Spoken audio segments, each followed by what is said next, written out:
Hello and welcome back to Bookish and welcome back to Faulkner in August. Faulkner in August is an annual kind of reading of a novel, a group read of a novel by William Faulkner that has taken place now for the last 3 years.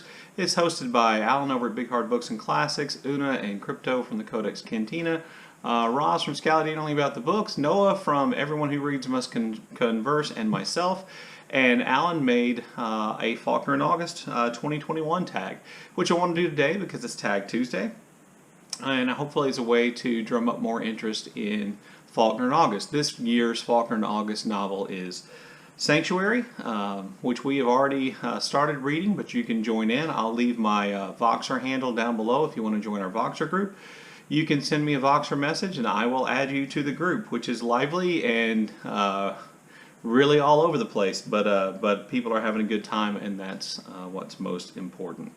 So, prompt number 3, Yoknapatawpha County. What county do you live in, and what does its name mean? I live in Galveston County. Galveston County is named after an old Spanish colonial governor whose last name was Galvez, who sent a mapping expedition up the coast of Texas. He was a Spanish governor, I should say. He sent a mapping expedition up the coast of Texas to, well, create maps, and they mapped Galveston Island, after whom the county is named, and they named it after the governor, Galvez. Since then, the name has been anglicized to be Galveston, not Galveston, but Galveston is the name of the island and the name of the county. Let's see, prompt number 1, Benji from The Sound of the Fury is the ultimate unreliable narrator. Name another. You know, I'm going to talk about The Sound of the Fury a little bit later, but Benji is, I quibble with Alan just a little bit here like other people have. Benji is only unreliable in the sense that Benji is mentally disabled, but he always tells the truth, and what he remembers is really important. But I think probably the most famous unreliable narrator may be John Dowell, John Noel, from Ford Madox Ford's book, The Good Soldier, which I have to be honest with you, I read, and I didn't enjoy it as much as I thought I would, but it is a really great example of an unreliable narrator. Is the narrator telling us the truth? Is he telling us a self-serving story to make himself look good and make others look bad? Is his narration affected by a sense of revenge against the living and the dead? Really good example of an unreliable narrator. Prompt number 4, As I Lay Dying. Tell us about, by the way, I don't know if you picked up on this, but the prompts in this tag all have something to do with Faulkner's novels, the titles of Faulkner's novels, or things having to do with Faulkner's work. So prompt number 4 is, As I Lay Dying. Tell us about a book that draws on death or bereavement. I just finished David Diop's At Night, All Blood is Black, and this thing is remarkable, and I have to tell you that death and bereavement are at the heart of this incredibly, I think, nuanced and complex and beautiful and brutal little novel of about 145 pages, which I can highly recommend. I'll probably talk more about in my Saturday Hodgepodge video. Let's see, prompt number 2, The Sound of the Fury. Jason IV is the ultimate unlikable character. Name another. Heathcliff from Wuthering Heights. I hate him. I hate everything about him. Ike hates him too. I hate that he's considered a romantic figure of any kind. He kills a dog, in addition to killing several people one way or the other and abusing children. It's a bad person. Bad character, sorry, he's not an actual person. Prompt number 6, Light in August. Name a book that made you feel furious or describes that intensity. I'm going to go with Nick Estes's Our History is the Future, which it basically is a kind of a social history of the ways in which the state governments, the United States government, treated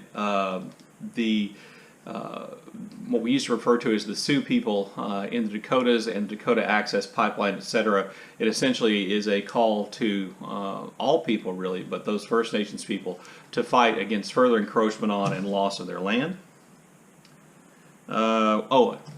Which, by the way, I thought was excellent and really eye-opening. Prompt number, let's see, 4. Absalom was the son of David who rebelled against his father. Name a rebellious biblical character. So Faulkner's probably, I think, most critically well appreciated novel might be Absalom, Absalom. Thus this prompt about Absalom. And I wasn't sure if Alan wanted a rebellious biblical character or just a rebellious character. So rebellious biblical character, I went with Satan. He rebelled against God and was thrown out of heaven. That's my rebellious character. And then in terms of a novel, I went back to Faulkner and Bayard Sartoris, who is kind of at the center of Faulkner's novel, Unvanquished, rebels against traditional Southern ideas about taking revenge on people who had harmed your family, and he actually kind of breaks with that tradition in what I think Faulkner intends for us to view as a heroic way. Prompt 5, what is your favorite Faulkner novel and why? My favorite Faulkner novel is The Sound and the Fury. I think this is Faulkner's best novel. It may not be the greatest artistic creation. That might be Absalom, but for me this is just my favorite. I really have always liked the Quentin character, who is not necessarily likable, but I've liked him as a person in whose, when you're in Quentin's head, I think Faulkner does a great job describing what that sensation was like, and viewing the world through Quentin's lens, his world through Quentin's lens, I think is really powerful.